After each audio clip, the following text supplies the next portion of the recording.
So the Future of Technology Institute just released a report that says the United States has kill switches across European countries, basically saying that the US or US companies can obstruct critical infrastructure at any given moment across the continent. I just spoke with one of the authors of the report. Here's what he had to say. Europe's defense systems could face the same kill switch that hit the ICC last year. What would this look like in practice? What happened with the ICC and also with a judge in Brazil is basically they got sanctioned by the US. And when you get sanctioned by the US companies are not allowed to do business with you anymore. Most of European companies and of course also public institutions use some kind of hyperscaler dependency or programs, most commonly of course Microsoft 365 or the Google Suite, and if you get basically shut out of that, then you're not longer to communicate anymore. You placed 23 of the 28 European countries studied exposed to this American kill switch. You put it in 3 categories: high risk, medium risk, and low risk. So walk me through these tiers and how each country ended up there. The high-risk cases are cases where we found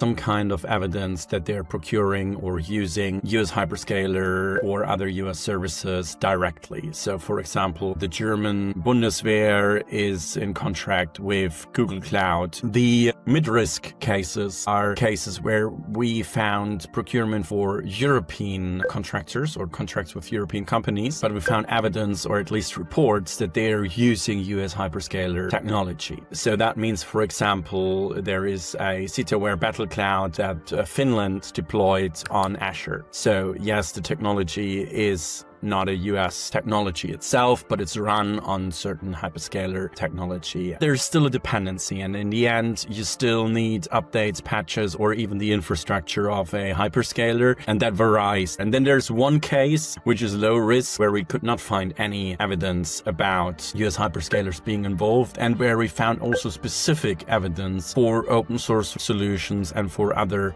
kind of sovereign solutions. Austria, they're quite enhanced and nuanced about it and very sensibilized about the risks coming with those dependencies. How replicatable is the Austrian model across Europe? I would say it's very replicable, and partly it's hard to say, because the part that definitely can work is setting up your communication system either in a completely open source and sovereign way that are using an open source solution, the secure it actually gets and the shared security interests those countries actually have. The thing that's hard to say is like the on-premise, not online, not in the cloud solutions they're using, but there's kind of a question of what do other militaries actually need that maybe the Austrian solution does not provide.